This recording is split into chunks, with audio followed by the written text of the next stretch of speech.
Good morning India. आज का सवाल है कि क्या अपने हक के लिए लड़ना चाहिए। बहुत अच्छा सवाल है। अपना हक लेना ही चाहिए।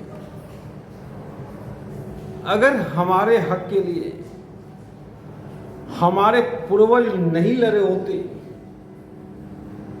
तो क्या आज इस भारत वर्ष में हम बैठ के निर्भीक बैठ के वीडियो न बना रहे होते, गुलामी के जंजीर में जकड़े होते।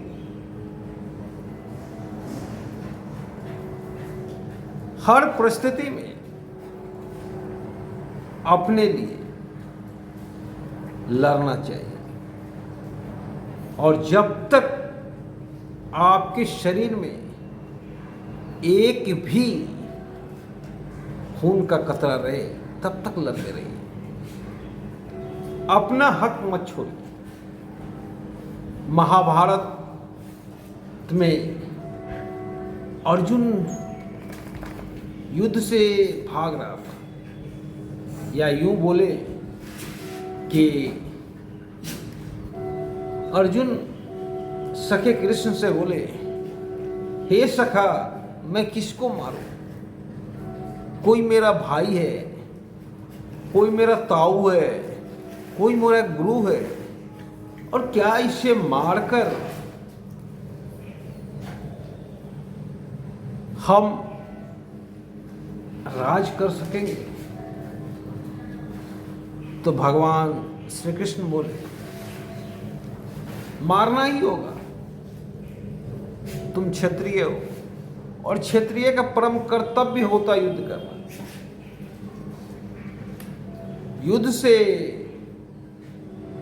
अगर भागोगे तो चारों तरफ तेरी निंदा होगी, और युद्ध में अगर मारे भी जाओगे तो भी प्रशंसा होगी, और विजय होगे तो भी प्रशंसा होगी।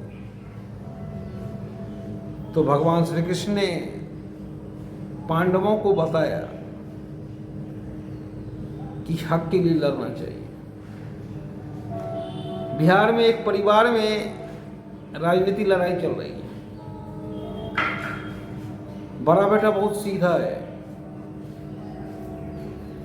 बहुत सीधा है, जरूरत से ज्यादा सीधा है, और जरूरत से ज्यादा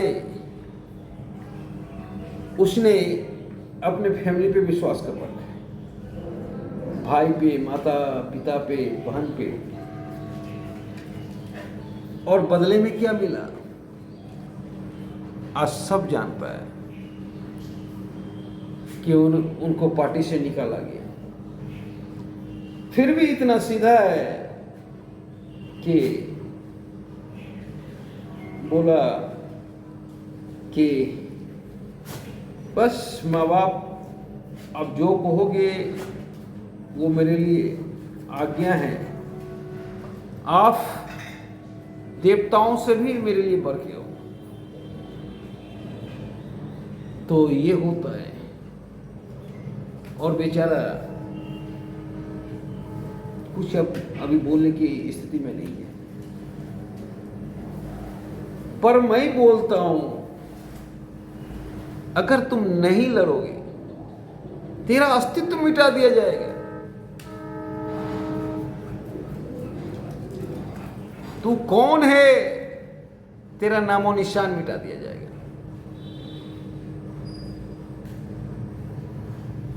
इसीलिए लड़ना जरूरी है। अपने अस्तित्व को बचाए रखने के लिए जरूरी है। अगर अस्तित्व को बचाए रखना है तो लड़ना ही होगा, हर हाल में लड़ना होगा। प्रभु भी लड़े थे।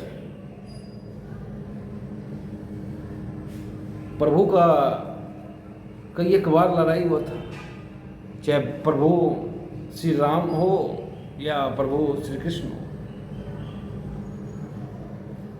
दोनों अपने वर्चस्व के लिए लड़े थे। और अपने वर्चस्व के लिए लड़ना ही चाहिए। अगर लड़ने के क्रम में शहीद भी हो जाए तो भी कोई गम नहीं होना चाहिए, पर बिना लड़े अगर समर्पण कर दें अपनी हक के लिए तो ये बेवकूफी है, ये नामर्दी है।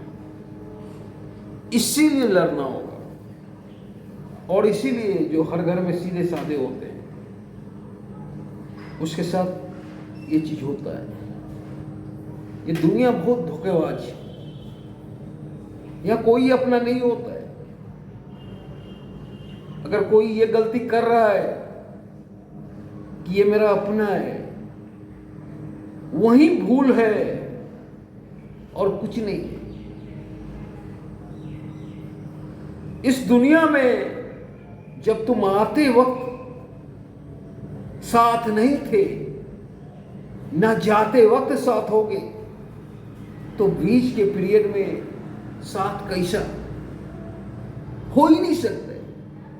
और जाने के बाद भी तेरी विवेचना हो, आलोचना हो, और उस आलोचना में भी तू अकेले खड़ा होगा।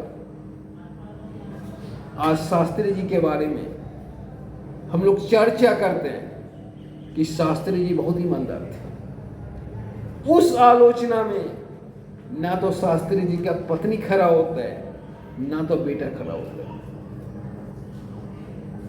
उस सम्मान में ना तो शास्त्री जी का कोई भी माँ बाप खड़ा होता है, सिर्फ शास्त्री जी खड़ा होता है।